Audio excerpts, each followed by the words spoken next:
讲师慈悲剪刀，恭，公道恭，讲师完，讲师完。好，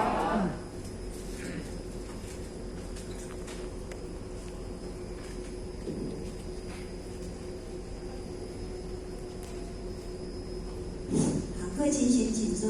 请坐下。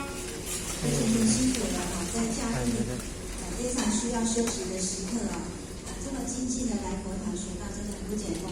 不知道刚刚或许讲述的方法的内容合适？不用啊。讲的不好的地方，也请跟我们的前多讲哈，给后学一点鼓励跟建议啊哈。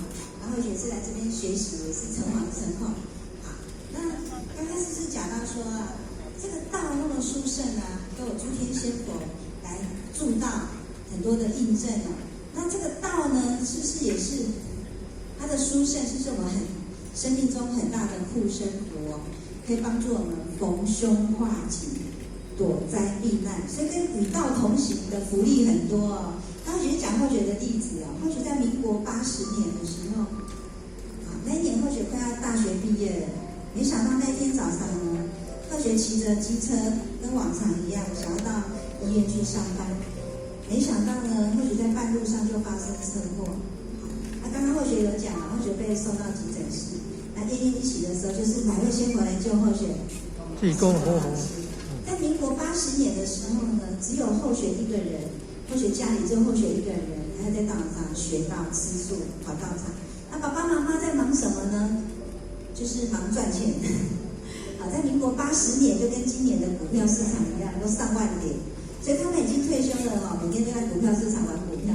那你跟他讲修道这件事，他会跟你说什么？不赢啦，卖差啦，你好好的管好你自己就好了。所以在年轻的时候，或许父母亲鼓励说办到这件事哦，几乎都不可能。那后来呢，因为或许发生车祸被老师带回天上以后呢，上天老师很慈悲哦，给后学很多的帮助哦。第一个就像后学刚刚讲的，后学受伤很严重。很严重，就是或许全身上下都留疤，就脸上竟然都没有留疤痕了。为什么？就是老师的慈悲显化。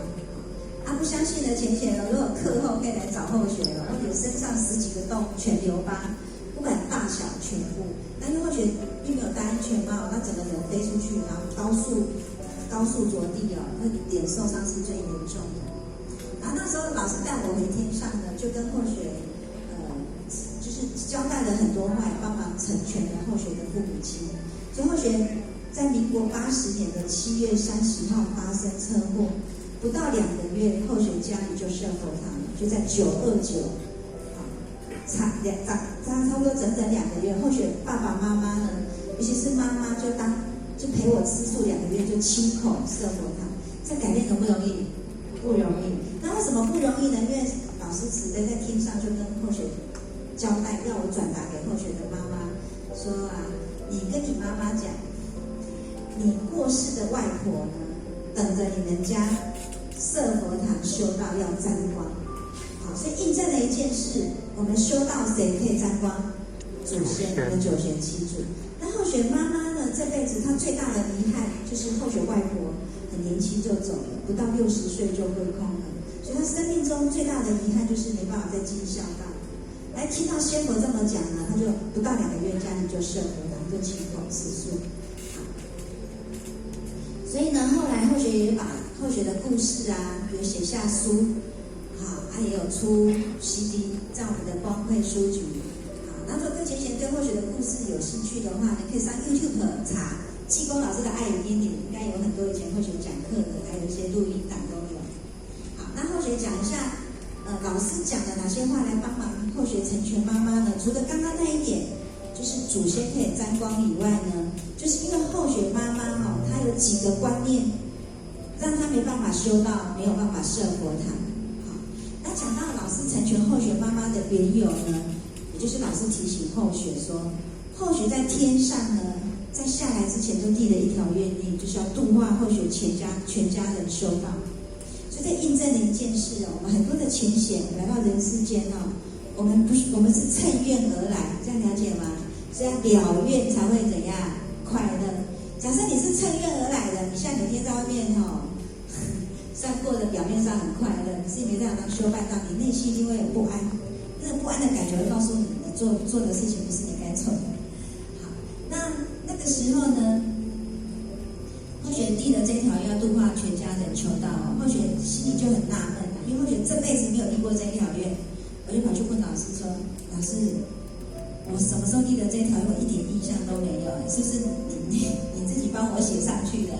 老师就摇头，老师就写那一幕给后学看，就是有一天，老师把天上的小仙童都叫过来，老师就说：“人间有一个人哦，想要生小孩，那你们谁想要下去？”然后或许就是那个脑筋转最快、最调皮的那个，或许就举手跑过去跟老师说：“老师，你让我下去，我下去之后呢，我把他们全家都度化回来。”老师听了我很高兴，老师就说：“好，那就让你下去。”下去之后呢，或许我认真度化家人。或许刚刚有讲，或许爸爸妈妈是在玩股票，或许每次讲每次就被骂，都没好的对啊。所以后来呢，老师呢就问我说：“你怎么都没有度化家人？”或许就跟老师报告我在人间做的努力，点这样懂吗？在天上很奥妙哦，你都没有讲任何话，直接有传书先，我要讲，老师就知道了，他就接收到了。原来或许就跟老师报告说啊，我有努力想成全我妈妈，可是他有3个理由，他不修道、不设佛堂。第一个，他就是觉得吃素很难吃啊。各位姐姐会觉得吃素很难吃？你刚才讲菜，我觉得菜里哦，呀，超过3等的学会头啊。如果没有你们跟经验都比后学妈妈好，他就觉得那个菜里无法克服，所以第一个设佛堂吃素对他来讲太难了。第二件事呢，他觉得跑道场来佛堂拜拜也太麻烦了。而且来上课会不会很麻烦？不会。在佛堂拜拜会不会很麻烦？不会。或许妈妈就觉得太麻烦了。他那个时候人生的价值观呢，就是人生就是赚钱、花钱、享受。所以他过什么日子呢？他每天早上就是去股票市场玩股票，然后下午就到自然美做礼，赚到了很多钱呢，就跑出世界各国旅游。东南亚、大陆、日本全部都玩遍了，就是人生就是赚钱、花钱、享乐，就以为人生就是这样。所以你跟他讲修道，他都说什么？没空，没也卖差，就是这样子。所以那个时候呢，或许妈妈不设佛堂的这些原因最大的原因就是什么？后学家里有拜祖先，然后后学妈妈就会担心说，设了佛堂呢，也要祖先拜要改拜什么？素食的嘛，那公妈都要拜素食的啊。那或许妈妈就说，公妈我讲菜，你敢拜菜的，带你文化一边呢。那或许爸爸是长子啊，起码来我们都拜拜，所以你要规定所有的人来我家拜拜拿来的贡品都要素的，那是不是一个考验？所以我妈妈就说不行，我们家不能设佛堂，我也没办法吃素。所以后学呢成全不了，后学还拜托我们台中一位讲师。特别从台中坐国光号坐了3个小时来我家帮忙成全我妈妈，还住我家1天陪她聊天建立关系。那隔天早上跟她聊鼓励设佛堂的，我妈妈就把那3个不设佛堂的理由搬出来。第一个吃素不斗，第二个拜拜太麻烦，第3个呢问到拜周生没到拜财这3个理由一搬出来，讲师有没有办法招架？没办法招架就那个讲师吴讲师就安慰我说：“梁定啊，机缘未到，他就回家了。”那或许就那一次努力呢，我跟老师报告我的努力妈妈的不设佛堂的原因，好就跟老师报告。就老师呢很慈悲，老师讲了3句话，叫我转达跟我妈妈讲，我妈妈就乖乖设佛堂了。你有厉害了。那最近呢，我们发一重的道场的老母颁下了透过老师颁下的号召令鼓励大家赶快亲口如数，赶快设佛堂，能够了愿立愿了愿，赶快努力，这样了解吗？代表天神会很紧急。如果说呢，像后学妈妈这种程度，她都可以设佛堂，都可以亲口的，你们可以参考看看，真的你们都比她还强。那后学讲一下老师的3个破解她的理由，给大家参考看看，好不好？如果你们愿意呢，就可以效仿妈妈一样亲口如数设佛堂了。第一个理由，老师就说：“你跟你妈妈讲你徐家的家运已经在走下坡了，要改变你们全家的家运，就是你们家设佛堂，全家修道。所以我妈妈听过修道会改变命运，千真万确哦哈。啊，全家修道哎，家里就要改变了。那后来后学家设完佛堂啊，遇到了好多的事情，会印证老师讲的改变、转变，就有转机哦。大事化小，小事化无，等一下后学会讲给大家听。所以修道真的太棒了，这样了解吗？那第二个理由呢，就是拜祖先的事有没有？我妈妈就说拜周先生我讲菜，你搞拜菜，老师就跟后学妈妈转达说，那个你妈妈讲拜大仙的吼，那细仙的都狗的啊，什么人上大仙？先会。我们今天拜的是明明上帝嘛，还有谁比老母上帝还大的？没有哎，我们把最大的仙佛请来家里，是不是不得了？啊，上细仙的就是啥物？祖先嘛，祖先可以沾光哦。后来也有道亲教后学妈妈说，你上个来恁周生宝贝看没啊？看恁周生功课啊不好。结果后学妈妈在设台之前还是战战兢兢的跑去跟祖先问好哦，问说我们家里设佛堂的，不知道可不可以？就祖先的回应是什么？好，哇，圣杯，连续3个圣杯，祖先好开心哦。设佛堂当天，祖先的炉还发那个欢喜炉哎，所以印证了哈，我们修到祖先真的可以沾光。然后我们尽大孝哦，那个祖先不在乎吃什么啦，重点归空的祖先最爱的是什么？功德啦，这样了解吗？我们修到它可以沾光哦，那才是究竟。所以第3件事就是后学刚刚讲的，后学的外婆等着我妈妈设佛堂要沾光，所以这3句话一讲完，后学妈妈不到2个月就设佛堂了。好，那再来后学妈妈不是都忙赚钱吗？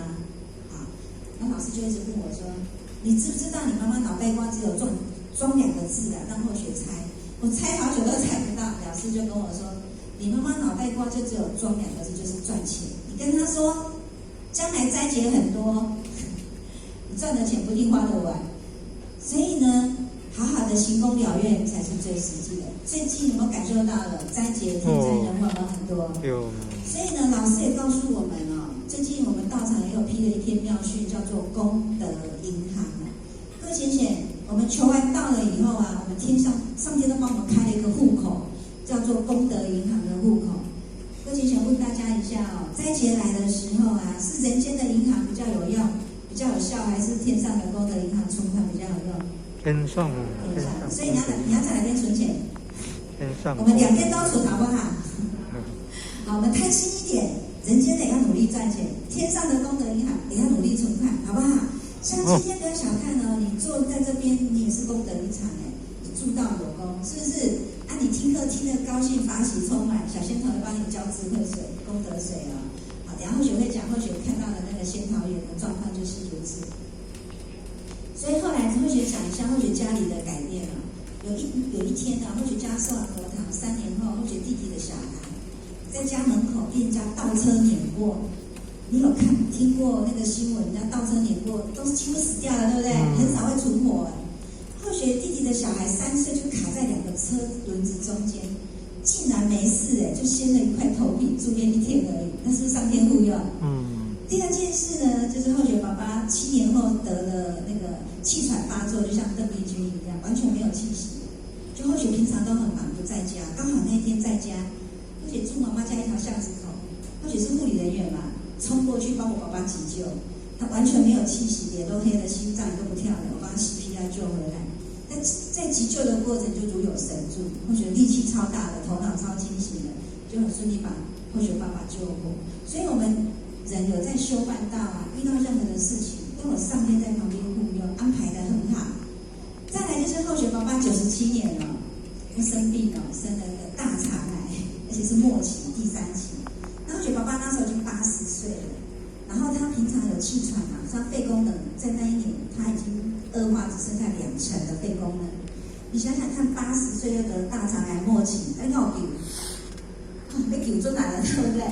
后学就告诉我自己，修办道绝对有奇迹。我们只要如何尽心尽力，怎么做呢？后学就给他找最好的医生，给他最好的营养，给他最好的照顾，然后呢，给他尽量行功了愿。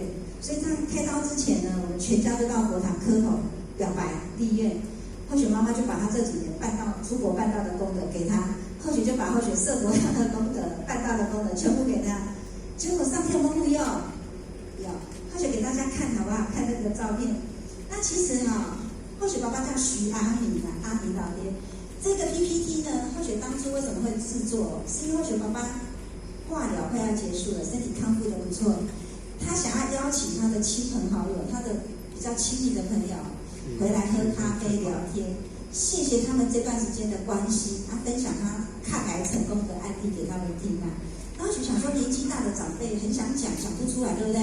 或许就说我帮你做个专辑啊。那你要分享经验比较好分享，所以或许那时候就做了这个专辑，送给我爸爸跟他的亲朋好友，分享他怎么抗癌成功的经验。然后或许播给大家看了然后或许爸爸在2015年，就是104年的2月10号进去开刀。那时候呢，医生这位卢医师常跟的医师跟我说，你爸爸的肺功能只剩下2成，开这个刀非常的危险，所以一出开刀房马上转加护病房，我们代表很危险。结果呢，开完刀开始神奇的事一项一项发生了或许爸爸2月10号诊断是大肠癌第3期13号开刀，16号进去开，然后23号出院然后这是他中间做化疗半年，那这是他大肠癌烂掉的地方，已经烂到完全没办法吃东西，所以他的体重从76公斤掉到60公斤，然后身上贫血严重是他切下来的大肠癌，所以他开刀前严重的营养不良，要打营养针，然后开完刀，神奇的事发生了。那时候护士要把他推到那个一般普通病房，给他阻止。我说不对呀，医生跟我们说他要转加护病房你怎么给我推一般病房？后来他们的麻醉医师跟主治医师亲自到门口来跟我解释说，你爸爸在开刀的过程那个血氧都超正常的，所以不需要转加护病房，转什么？普通病房。有没有？第一个上天护佑，麻醉非常的危险，开刀也非常的危险，经验过关的，所以他到病房呢，只有用给一些氧气就 OK 了。后来呢，住院的11天，他身上还有引流管，隔天出院开心的出院了。之后呢，回家每半年每1个月要做化疗2次，一次都要做3天了。哇，这个又是一大考验。你知道年纪大的人那个化疗很折磨那或许就发现，或许爸爸化疗的期间跟别人反应都不一样，人家会吐会干嘛，他都完全没有。我就想说，是不是现在的药物变进步了？后来我们去住院才发现病友住在隔壁的都吐到不行，这样懂吗？都痛苦万分，就或许爸爸都不一样。后来呢，最后一次化疗就是这样，现在就是这样，了解吗？有没有不得了？或许爸爸前天才从阿里山旅游回来所以有没有发现，完全他怎么调养呢？吃素最好的营养，一口肉都没有吃。在生病期间吃不下呢，就是补充氨素、补充蛋白质、体力。然后因为他血红素很低，就吃藻精补充血红素。然后化疗期间，因为打一些药物有毒，就喝铜和麦开毒，就这样子而已。靠什么好的？最重要就是这个上天的护佑，懂吗？行功了愿，我们生命就会有转机。所以我就非常感谢还好或许家里民国80年上天慈悲设了佛堂，爸爸妈妈都当坛主吃素清口，妈妈都出国办道，这几年累积的功德才有办法拨转这个业力这是后学感谢老师改变家运的真实案例。所以命运要怎么改变？这是了凡四训告诉我们的，命可以改，只要拿到这4把钥匙：知命、立命、改过、积善、谦德。各位学员有没有发现，这3个一般人世俗人都做得到，也了解。最难的是什么？一般人没有求到，没有，你怎么知道你的性命在哪里？纵使知道你没有点开玄关窍，那个通天窍没有打开，智慧窍门没有打开，你怎么知道怎么入门，怎么下手？是不是？今天我们进来道场，4把钥匙是不是都拿到了？要不要好好的去开，改变自己的命运，好好把握。所以要很感恩，我们拿到了改变命运的4把钥匙。好，那道也是改变命运的最佳途径所以刚刚是不是讲天上的功德银行？有。好，所以呢，这个功德银行很棒或许念一次给大家，我们大家一起念好不好？功德银行，每个人有一账户，密码就在3宝中，天上人间存利息，因爱留得了不完。积功累德是存款，脾气毛病是脾款，七心不实是借贷，因是大德存，业障来时可应急，三思常存则满。所以功德银行是平常就要存款，什么时候需要提领？业障，我们不知道我们业障什么时候会现前，对不对？好，或许就讲一下后学自己的真实案例。在民国97年呢，后学遇到了要集领功德银行的存款的情况。什么情况呢？就是后学家隔壁火灾。你打给表会写的这个丢后学第一次打电话到119，然后因为后学家隔壁住了一个年轻人，专门在维修电脑。后学家里住旧公寓，那因为那个电线老旧，电线走火，然后后学拿着我们家的灭火器要去灭，完全无法灭火，知道吗？那个火势一下子就烧得很大，因为里面都是电脑嘛，嘣嘣嘣。然后后学的灭火器根本救不了，灭火器丢了，后学就背着自己的随身包包往下逃难，逃到楼下那个消防队的那个车子很快就来了。结果呢，后学想不能只靠人我们遇到灾难的时候一定要想求谁？求神。我们是不是跟谁同行？与佛同行，与道同行，我们是有很多的福利。这个时候后学就到后学妈妈家的佛堂，在一条巷子口，就冲到佛堂上面磕头求上天拨转。当后学跪在佛前的时候，求上天拨转的时候，后学突然想到一件事：后学相信上天仙佛一定是慈悲的，他一定愿意帮我拨转。现在就靠什么？后学就怕什么不够啊？功德银行的存款不够。上天是慈悲的不会说因为你是修道人就不用还，欠人的都要还。功德够可以功德拨转，功德不够就要拿什么来还？拿命或拿钱来还，这样了解所以老师说了业力就2个地方，一个是佛堂，一个是医院。你要去哪边了？佛堂对不对？好，给大家看后学家隔壁。这个照片不是故意涂黑，知道吗？因为它整个都烧黑了。那这是后学的先生，整个房子里面都淹大水，因为消防车在救嘛，全部都熏黑了。就后学跪在佛前的时候，就担心什么？我的功德银行存款不够嘛，跪在佛前赶快补立愿，求上天慈悲。好，只要呢我家没烧掉，什么都愿意做。后来上天有没有拨转？有。所以你看后学家里隔壁的我们家铁门全部烧黑，外面一塌糊涂里面像天堂一样。所以呢，功德银行存款重不重要？不要像后学一样要提领的时候还在担心存款不够那个很可怕，知道吗？后学第一次跪在佛前磕头，磕到手软脚软，知道吗？全身发软了，就想万一不够怎么办？烧掉了，生命就从头再来。所以后学那一天被安排隔天礼拜天要讲一堂课，叫福慧双修。后学一直没有灵感因为后学不会讲这堂课一直很担心。就那天早上本来要准备讲这堂课，结果上天帮我亲自上了这堂课。后学终于知道什么叫福慧双修了。什么时候要福慧双修？修个福就是功德银行要存款，遇到事情的时候上天可以拨转。修个慧呢，万一像后学家里有没有？万一烧掉怎么办？你要有智慧去面对所以现在很多人平常叫你来佛堂听课，他不要，你就没有智慧所以很多人遇到考验就得忧郁症，是不是？这样是不是很可怜？然后遇到灾难来了，业力来了，就躲不了这个业力。所以福慧双修，什么时候就要修？平安的时候。各位浅浅，以后讲师浅浅邀请你来佛堂上课，你要说什么？有一种花叫做火鹤，我们点是教我们的。浅浅邀请你，你要说什么？火鹤。来办道帮忙，你要说什么？火鹤。所以佛事呢，样样都可以做，这样好啊。以后有机会，像来今天有上课你就早点来搬排椅子就可以多赚一点功德，打毛巾也可以赚功德是不是？所以呢，以后来佛堂有机会多回来，好不好？把功德银行存款存满，把智慧内在的智慧多提升。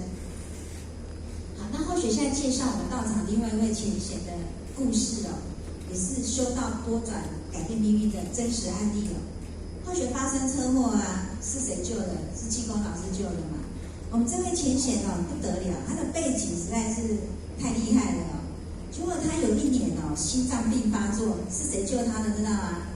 弥勒佛救他，他自己亲自讲述弥勒佛救他的故事。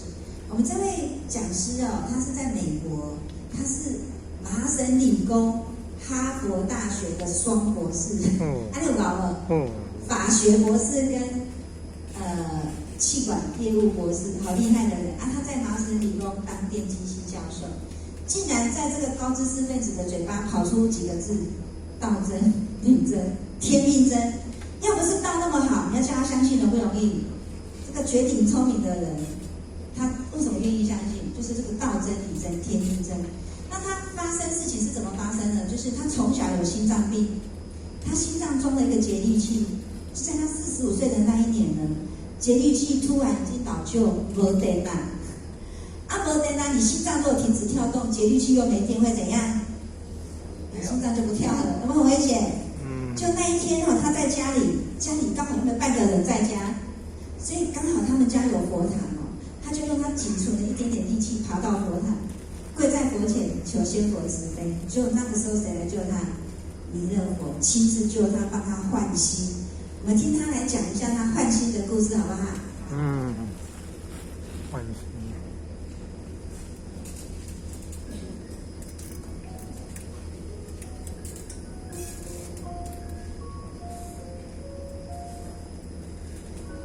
或者今天开开心心，身体健康，看到各位前贤满面的笑容，麻烦应用的讲师把声音调大声。我们一起来分享后学跟仙佛之间有这么密切的关系，而且让大家更相信道真、理真、天命真，好不好？我们在修道学习就要了解这些，所以后学有病，在天上还是要受尽这个折磨，所以十大明来开始来给我们来给后学诊治，最后呢换了一颗心，这时候是华佗，他亲自动刀换了一颗金刚钻的心，这当然也是一个比喻啦，不是说今天后学的心拿出来是金刚钻 ，OK， 不是啊，这是一个比喻，金刚钻的心，但是你马上看到各位前贤，你的眼睛是很好的，你马上看到中间一个洞，有没有？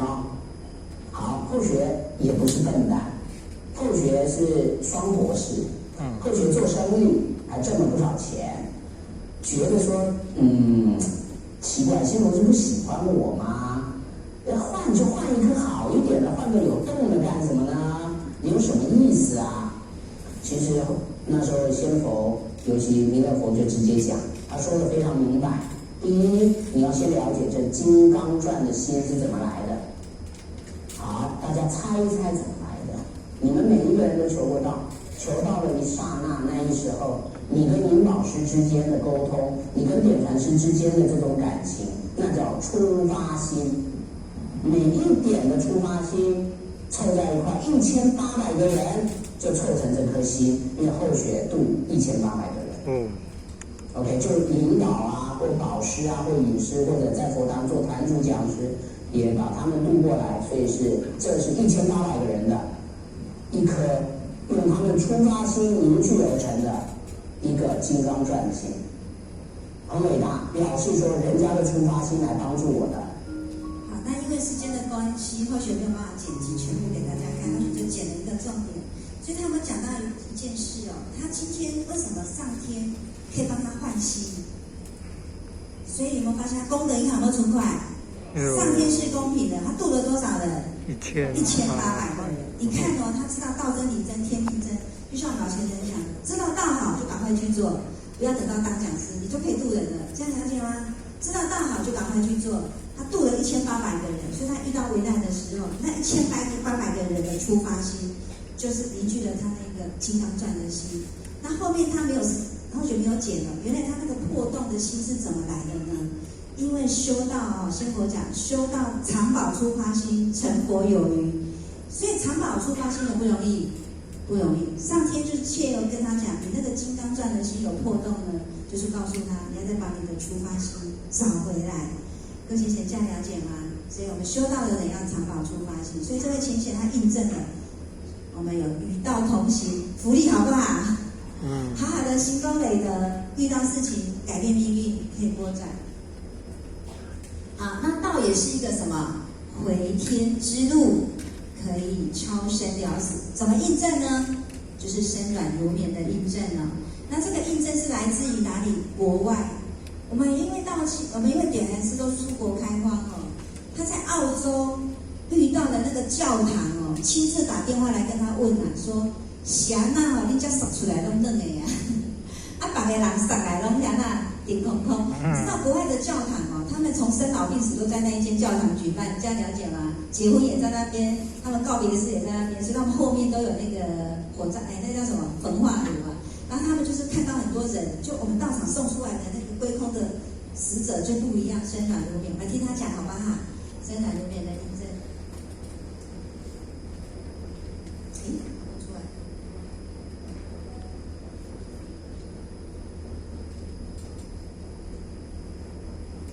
那等后续一下，后续这个超年节没有连好。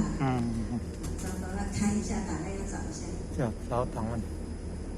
好，那位点燃师他讲的那个身软如绵啊，其实在我们的黄母续子十戒里面有没有讲到那个身软如绵的印证？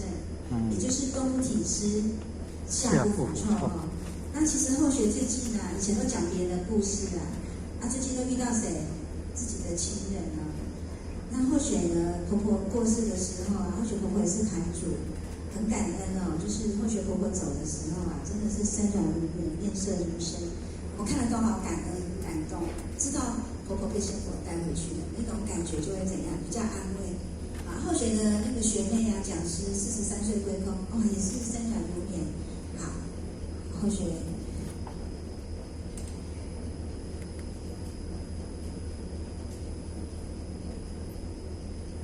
好，那就是这个影片，大家一起看哦。此一次开普度，亘古未有，得一指开金锁。得证今生，我们那个黄南一点是讲述那个身软跟大家分享一下。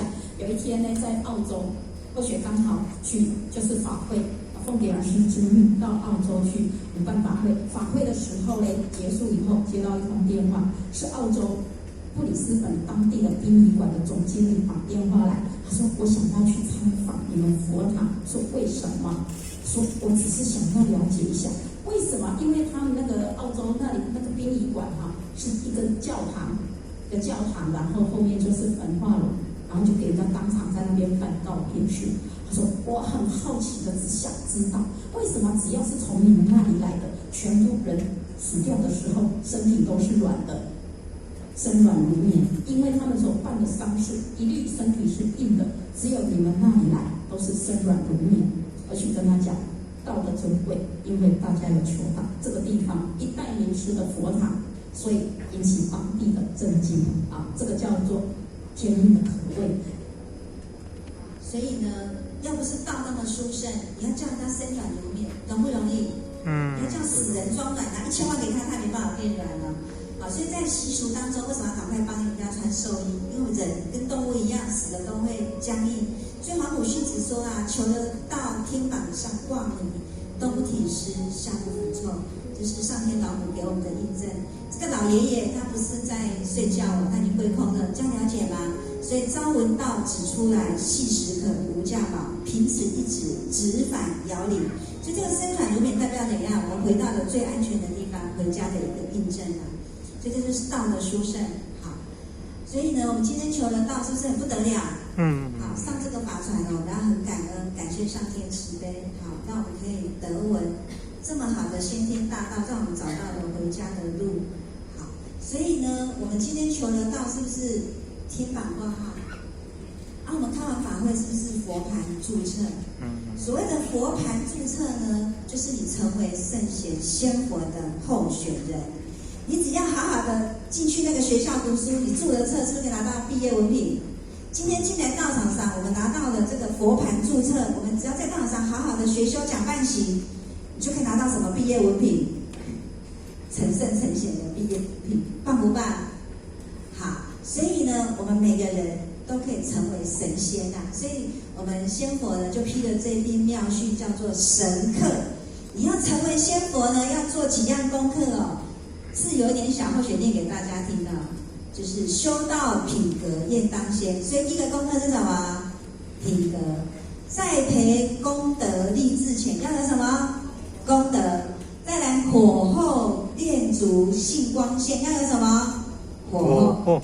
博闻约礼法圣贤要有什么？要有礼节。再来加上什么？戒律，还有愿行，还差一个叫做心念。候选人跑掉了，心念。所以各位前贤做了这7项功课，就是成为什么？就是作为神仙的功课啦，了解吗？所以成为神仙，我们已经具有什么？注册了，大家都有资格。可是能不能成神呢？成仙呢？还要靠自己努力，看你的功课。你说被当掉了就没办法。好，所以成为圣贤仙佛的候选人，有没有觉得太不可思议了？这辈子我们可以有机会跟圣贤仙佛画成等号，有没有太不容易了？好，那我们一起来唱这首歌。候选人唱这首歌就很感动，仙佛就为了这篇妙序呢，做了这首歌叫做《神仙集》，所以我们都入了什么？神仙集，就是成为他的圣贤仙佛的候选人，这样了解吗？这首歌非常的好听也是有很好的含义。我们一起边听来边看看仙佛怎么勉励我们成为神仙，怎么样成为圣贤仙佛的候选人？我们一起来唱哦世间多情多欢都是缠绵流万秋。但若想你知我，不可敢回首，流浪一地任漂泊。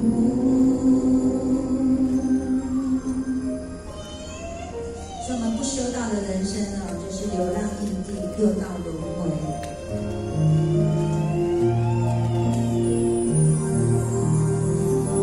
只有千千结，更叫人离别。黄泉呢，就是地狱，地狱就是第六就是天堂，天堂地狱就是一指有求道跟没求道就是天堂地狱的差别。所以我们一直得到就可以回天，所以一直直超是老师挂保证的所以我们要不要好好感谢上天降道，让我们找到了回家的路？没有求道的人就六道轮回，所以我们要不要度化更多的众生，跟我们一起来上这个法船，一起找到回家的路。这梦也难长久，终儿一点是否能领上回摩托，爱彼自由，回避那个生死斗。唯有道才可以帮助我们如何超生了死所以我们今天找到了这个一指直超就是进入神仙级好好的修道，可以成为圣贤仙佛的候选人，不会在六道轮回，可以回家跟老母一起庆功奏仙乐，从此朝朝暮暮居天阙，就是回家跟老师团圆。千千结，黄泉地狱跟天堂就是一指就很大的差别。当家人离别，黄泉一地落一地分解。要不要很感恩？不要小看这一指这一指就天堂地狱的差别了，就生软如绵就差别了。好，所以我们这个道有没有印证？老母的印证，而且我们都是成为圣贤仙佛的候选人。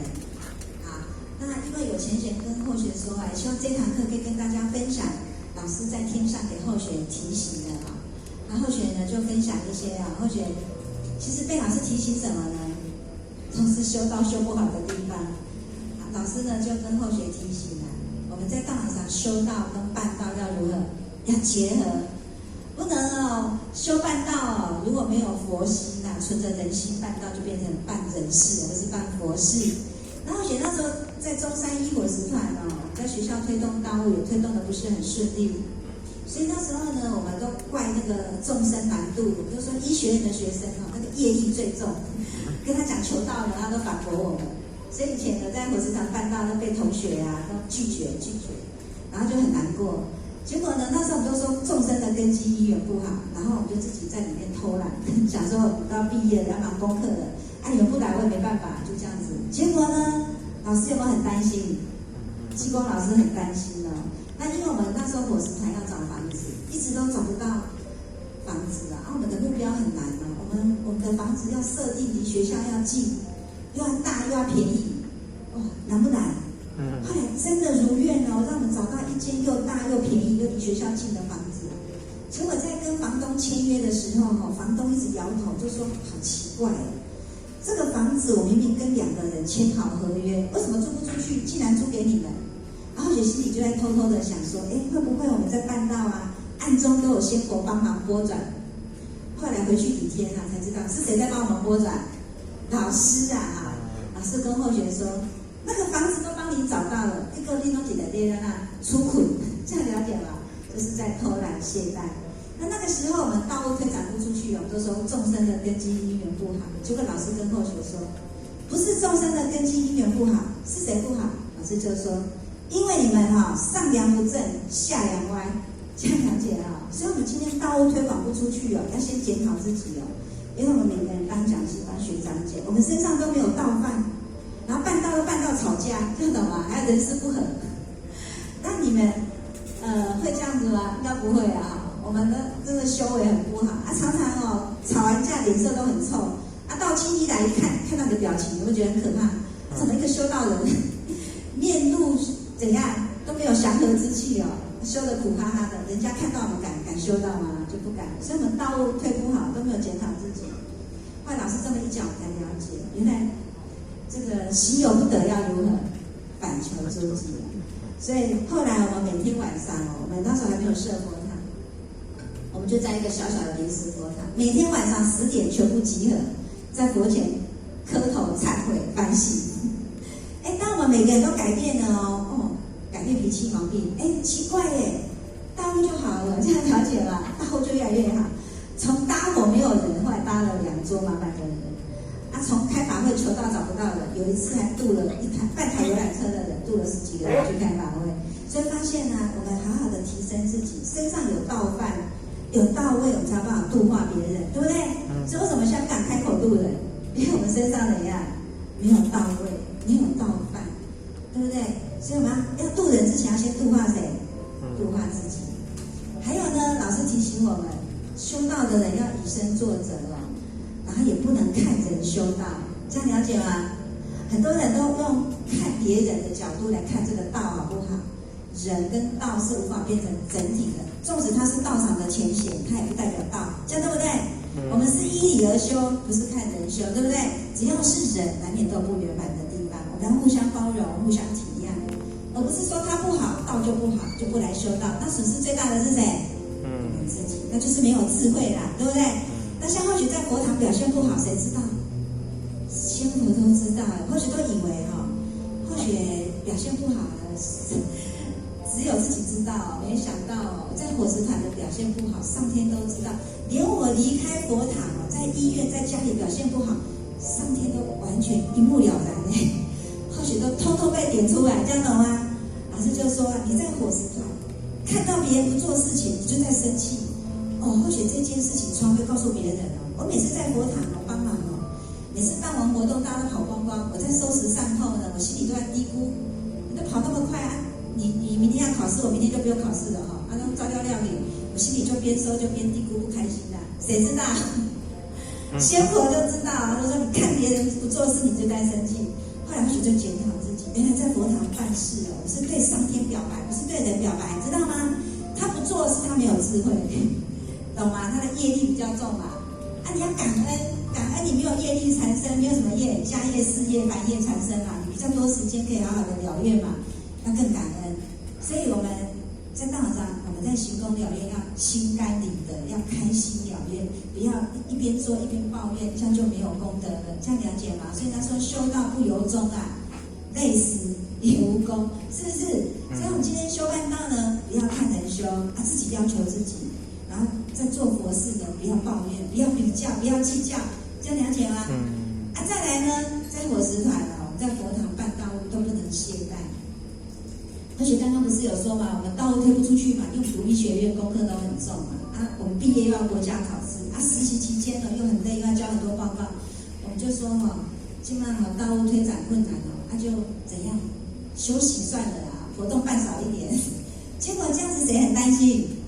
老师就说你在里面懈怠，老师就把我们佛堂里面的每一个人一一点出来，就说谁呢太散漫，谁呢太懒惰，像或许就被点名，看到人家不做事情就在生气，爱生气，这些都不行，这样了解吗？所以我们在佛堂办佛事要如何？一人几系多少苍生性命如果佛堂道务停摆，我们就影响了别人的九玄七祖，所以要精进不懈，这样了解啊？好，这是后学非常师提醒的。那再来呢？后学想给大家看一个比较，这个要看完，因为时间也不多。不过这个影片蛮值得发人深省的因为后学在法会现场曾经听过老师这么说，我们人呢。生命结束了，只能带走2样东西一个是什么？功德，一个是什么？业力。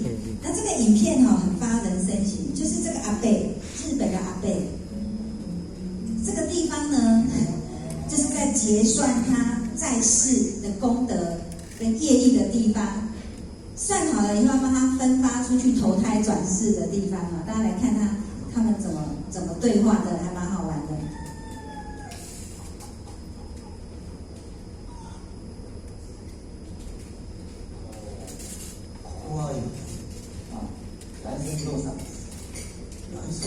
这是来世不动产，就是已经结束了一段生命的人来到这里报道。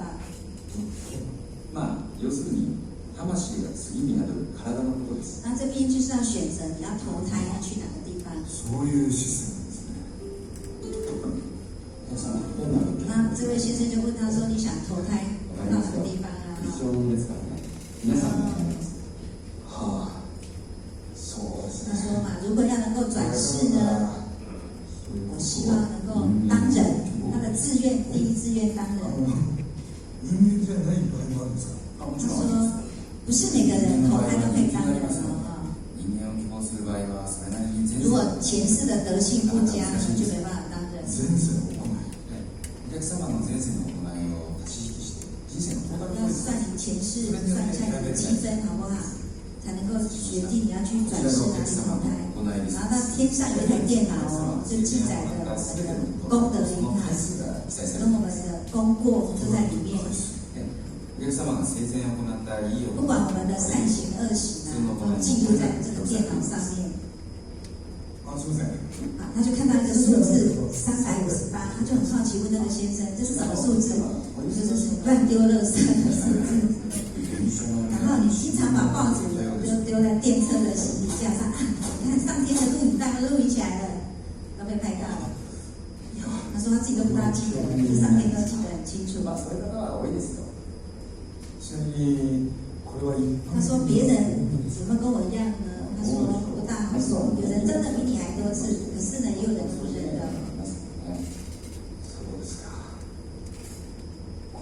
所以这种就是减分なりますね。そんな細かいこともマイナスになっちゃうんです。这种细节也都会减分。后来他听到一个数字在675，他就问他说：“那675是做什么呢？”原来是他生前踩死蚂蚁的数字，675只。他说：“我才做那么多吗？”他说：“7岁到10岁。”哇，你看上天的录影带都记录下来了。他自己都完全不记得了。他说蚂蚁的业主呢怨气很大，所以呢我们吃的动物有没有怨气？也有都记载下来了，也会减分，这减的分可大了杀生的减分很大。然后看到这个19，哇，这个数字是什么呢？原来你下雨天在便利商店都拿人家旧的雨伞换人家的新的雨伞，这个是贪有没有？被记录下来了。好，我们跳快一点，因为后面候选还可以比赛。后来他的总分结果是什么？有没有投胎当人？没有，只能投胎当狗。狗的出身是不错，这是象拔蚌，长寿。你也可以投身到当这个长寿的。他说熊猫可不可以？他说熊猫不行，分数也不够。好，这只是一个幽默来告诉我们了。我们到时候呢，功果业力要不要好好存？存什么？功德，我们业力就少做一些哈。那道的好处呢，在道与道同行，还有什么？福利呢，就是可以行孝。一般的人可以做到什么孝呢？就是我们努力赚钱、工作、读书、奉养父母，尽什么孝？小孝。那你当个听话的小孩、体贴的小孩，这是什么孝？忠孝。那如果你知道道很好，你知道家人来求道、父母亲来求道，这是什么孝？大孝。那你今天在道场上行功了愿，可以让我们的父母亲沾光，就像孔老夫子一样，就行什么孝？大孝，立身行道，扬名后世，以显父母。那我们道场上有很多楷模，很多前贤都让父母亲沾光。或许就举我们道场不修行菩萨的例子，我们前人呢，25岁来到台湾，85岁归空，60年的光阴给了台湾的众生，是他父母亲来结缘的结缘训这么讲的。他说：“舍得一女上天用，胜过黄金供苍天。”所以，我们前人老的父母亲被老母封为什么？承恩大帝跟玄灵菩萨。所以，我们的前人辈都用他一生来正道给我们看，行大孝。我们要不要效法前人辈的精神，在道上好好的行功了愿？好，那道也是成就圣贤仙佛的阶梯哦。那或许想讲这个案例哦，实例哦，这是真实的实例，就是弃天仙来求道。大家知道那个高志航烈士的故事吗？他是《剑桥英烈传》那个抗日将军，抗日的英雄，有没有？结果呢，他是弃天仙，他透过了认识我们这位，透过他找他的有缘人，就是找到我们这位蔡长军、蔡格兰师。我们这位蔡格兰师哦，他也很不简单，他是留美的工业博士，在成大教过书，也当过副学务长。好，他现在在环球大学当教授。请问这样的人，他骗你吗？会讲这个很奇奇怪怪的事吗？不可能，是他真实的案例，他来讲述这位弃天仙求道的故事给大家听，大家参考看看好不好？或者觉得不简单了哈。哇，惨了！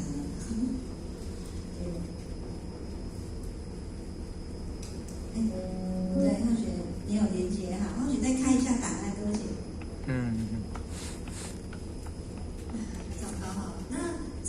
讲述我们这个高志航将军呢，他就是因为透过认识我们这位良师的因缘，然后来要求道。可是你知道弃天仙要求道容不容易？我们良师不敢自己做主，他还要如何去请示？